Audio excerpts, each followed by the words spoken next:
पूछा, किसी दूसरे सांसद ने नहीं पूछा।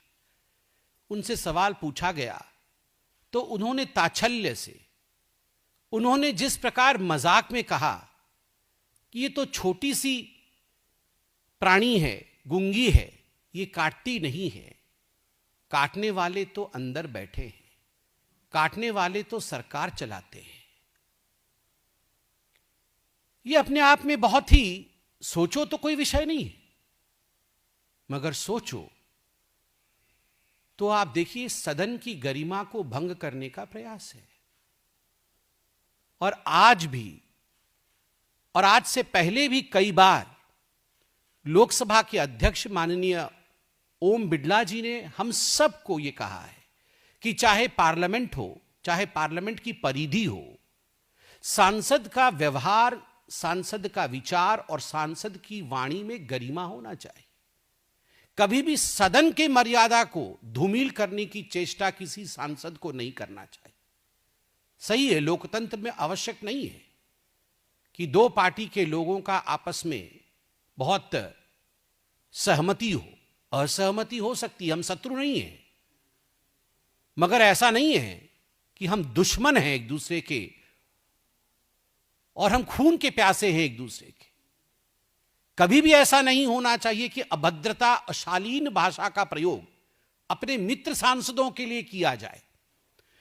रेणुका चौधरी कहती है, जब उनसे पूछा गया, और मैं बार बार कहता हूं, यह प्रश्न मीडिया ने पूछा कि प्रोटोकॉल है क्या कि आप अपने पेट को ला सकती हैं सदन में, तो उन्होंने कहा कौन सा प्रोटोकॉल।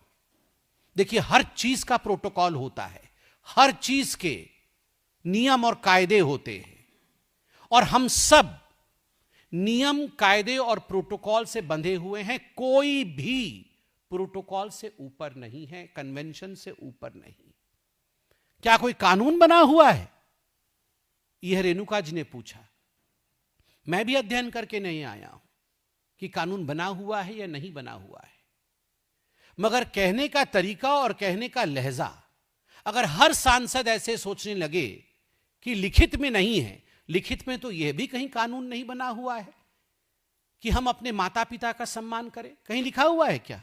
भारत के संविधान में, भारत के कानून व्यवस्था में यह तो कहीं नहीं लिखा हुआ है कि बड़ों का आदर करना चाहिए, पिता माता का पैर छूना चाहिए, पत्नी के साथ एक कंधे से कंधे मिला के चलने का व्यवहार होना चाहिए, बच्चों को प्यार देना चाहिए।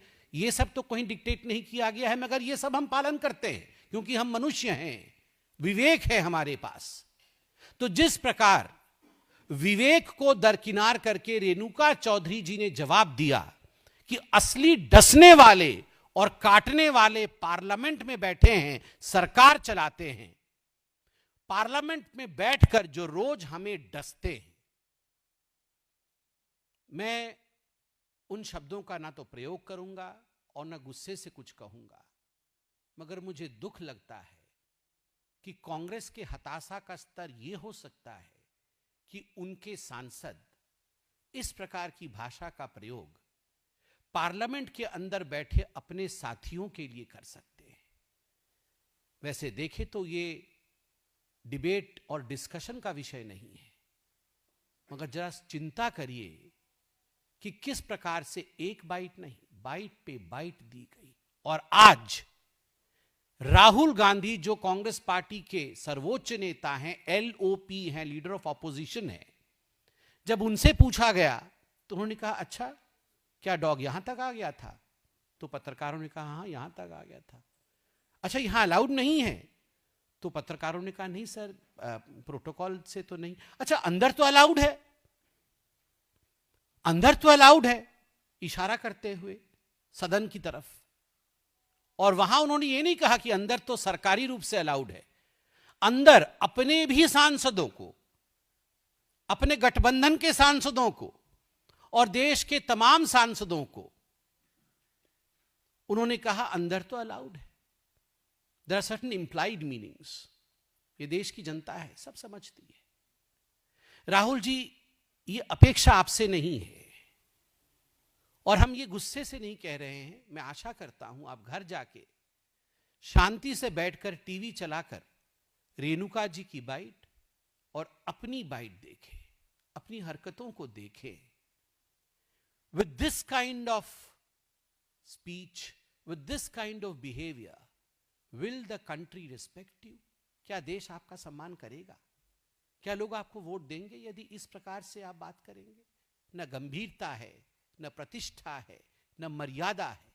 और जब मैंने कहा सफाई कर्मचारी से सांसद तक, मैंने इसलिए कहा क्योंकि रेणुका चौधरी ने अपने भाषण में कहा, अपने बाइट में कहा कि कौन प्रोटोकॉल है, ये कौन सिक्योरिटी वाले हैं?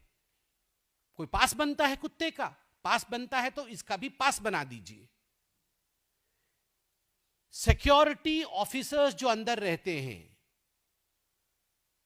उनकी एक मर्यादा है। वो हर किसी का, हमारी गाड़ियां जब आती है, जब पार्किंग में स्पेस नहीं होता है तो वो हटाने के लिए बोलते हैं, तो हम उन्हें रिक्वेस्ट करते हैं, सर 1 मिनट रुक जाइए, मैं बस दौड़ के बैठ जाता हूं। ये उनका कर्तव्य है। अगर वो सिक्योरिटी ऑफिसर्स ये सब नियम नहीं फॉलो करे तो पार्लियामेंट खतरे में रहेगा। अगर प्यार से किसी सिक्योरिटी ऑफिसर ने ये पूछ लिया तो ये कहना कि इसका भी पास बना दो पार्लियामेंट का। कौन है ये सिक्योरिटी ऑफिसर? और ये सारे अंदर में जो लोग हैं ये काटते और डसते हैं। कोई सफाई कर्मचारी, कोई कैंटीन में काम करने वाला व्यक्ति, कोई सांसद, कोई सिक्योरिटी ऑफिसर, कोई अंदर जो हमारे भिन्न भिन्न विभागों में अधिकारी काम कर रहे हैं, ना वो काटते हैं और ना ही वो डसते हैं। वो हमारे संविधान की रक्षा करते हैं, लोकतंत्र को आगे बढ़ाते हैं।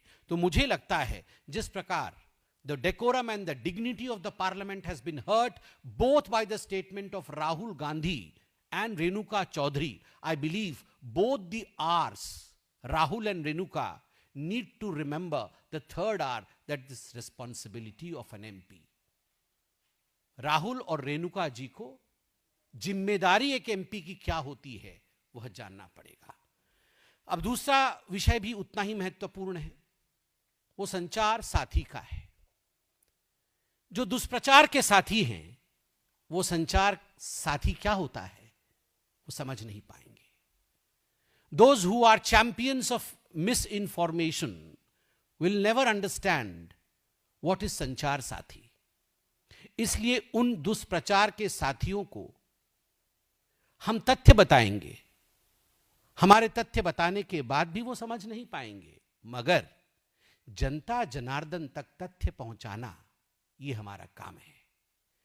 ये जो संचार साथी है, क्या उससे सरकार आपको स्नूप करना चाहती है? आपके पीछे जासूसी करना चाहती है? नहीं, नो, कोई जासूसी सरकार नहीं करना चाहती है। संचार साथी ये जो ऐप है ये आपके मैसेजेस नहीं पढ़ सकती है। संचार साथी can not read your messages. संचार साथी आपके कॉल नहीं सुन सकती है। संचार साथी can not listen to your calls, either the calls that you receive or the calls that you make. संचार साथी आपके निजी डाटा तक, पर्सनल डाटा तक नहीं पहुंच सकती है। संचार साथी can not reach your personal data, can not breach your personal data. Message नहीं सुन सकती, कॉल नहीं सुन सकती, पर्सनल डाटा ब्रीच नहीं कर सकती है। तो क्या काम है संचार साथी का? ये सब कर नहीं सकती है तो वो क्या करेगी? उसका काम सिक्योरिटी प्रोवाइड करने का है।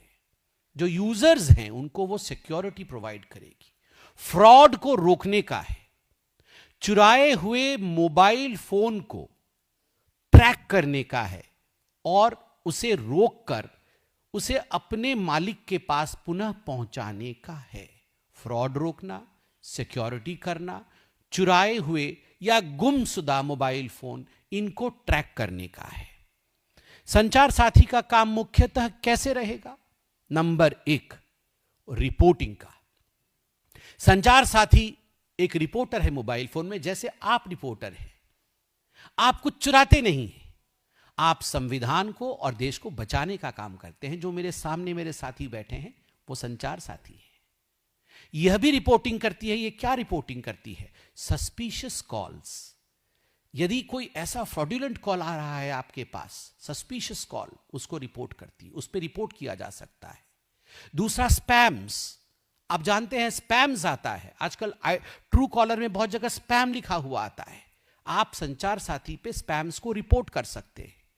और मैलिशियस लिंक्स, गलत लिंक आता है, कई बार आता है कि आप इस लिंक पे क्लिक कर दीजिए, आपका कमाल हो जाएगा, आप बिजनेस में आगे बढ़ जाएंगे, आपको लाखों की कमाई हो जाएगी। तो संचार साथी पे आप रिपोर्ट कर सकते हैं कि मुझे लगता है ये एक फ्रॉड लिंक है। तुरंत संचार साथी सिक्योरिटी में जुट जाएगी और आपको फ्रॉड के चंगुल से बचाएगी।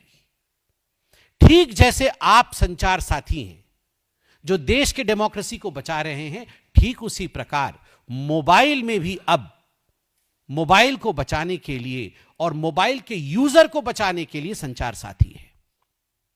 ये जो मोबाइल की एक नंबर होती है, स्पेशल नंबर होती है, IMEI, international mobile equipment identity, ये हर मोबाइल की होती है। आजकल इसका बहुत डुप्लीकेशन हो रहा है, तो ये संचार साथी के माध्यम से इसके डुप्लीकेशन को रोकना, और अगर किसी ने डुप्लीकेट बनाया है तो उसको फॉलो करके आपके मोबाइल फोन को आप तक फिर से वापस लाना, यह संचार साथी का काम है।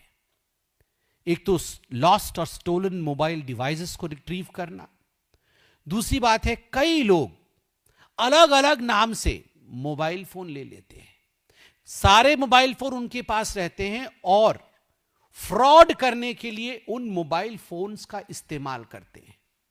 तो ये संचार साथी, ठीक जिस प्रकार आप संचार साथी है जर्नलिस्ट, आप जान जाते हैं कहां फ्रॉड हो रहा है, तुरंत आप पहुंच जाते हैं, ठीक उसी प्रकार यह संचार साथी भी तुरंत जान जाएगी कि एक ही यूजर के नाम पे कितने सारे मोबाइल फोन काम कर रहे हैं। और आजकल यह बहुत आवश्यक है।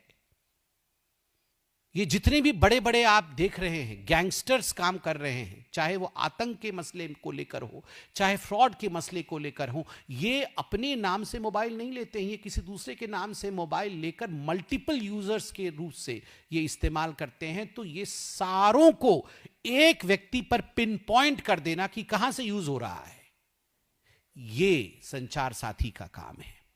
संचार साथी का काम है, आप लोग आजकल देखते होंगे आपको कॉल आ रहा है बरेली से, मगर वो कॉल इंटरनेशनल नंबर से आ रहा है, तो international call spoofed as domestic number, ये जो इंटरचेंज हो रहा है, कई बार इंटरनेशनल नंबर से डोमेस्टिक कॉल आ रहे हैं, डोमेस्टिक नंबर से इंटरनेशनल कॉल आ रहे हैं। कहीं बाहर के देश में बैठकर कोई आपको कॉल कर रहा है, आपको लग रहा है कि ये कॉल तो मेरे घर से आ रहा है, मेरे घर के आसपास के इलाके से आ रहा है, मगर वो फोन करने वाला आपके घर के आसपास का या आपके शहर का नहीं है, वो आपके देश का भी नहीं है, वो देश के बाहर से कर रहा है। उसने इस प्रकार मोबाइल नंबर को लिंक किया है कि मोबाइल नंबर दिखता कहीं का है और होता कहीं का है, कहीं पे निगाहें, कहीं पे इशारा। ये जो स्पूफ्ड इंटरनेशनल कॉल्स है, इसको पकड़ने का काम संचार साथी करेगी। संचार साथी वेरीफाइड हेल्पलाइन नंबर्स देगी, किसका? बैंक्स के लिए और एसेंशियल सर्विसेज के लिए। आपको बैंक में कुछ आपको लग रहा है कि फ्रॉड हो रहा है, तो मैं कहां रिपोर्ट करूं? ये वेरीफाइड नंबर मुझे कहां से मिलेगा? संचार साथी देगी। कोई मेडिकल इमरजेंसी आ गई, मुझे इस एरिया में एक बड़ा अस्पताल का नंबर चाहिए, एम्बुलेंस मंगाना है, एसेंशियल सर्विस है, मुझे नंबर कहां से मिलेगा? किसको फोन करूं? आपके मोबाइल में आपका साथी बैठा है, संचार साथी। संचार साथी आपको नंबर देगा, वो आपका मैसेज नहीं पढ़ेगा, आपको स्नूप नहीं करेगा, वो आपका हमसफर बनके आपको बचाएगा।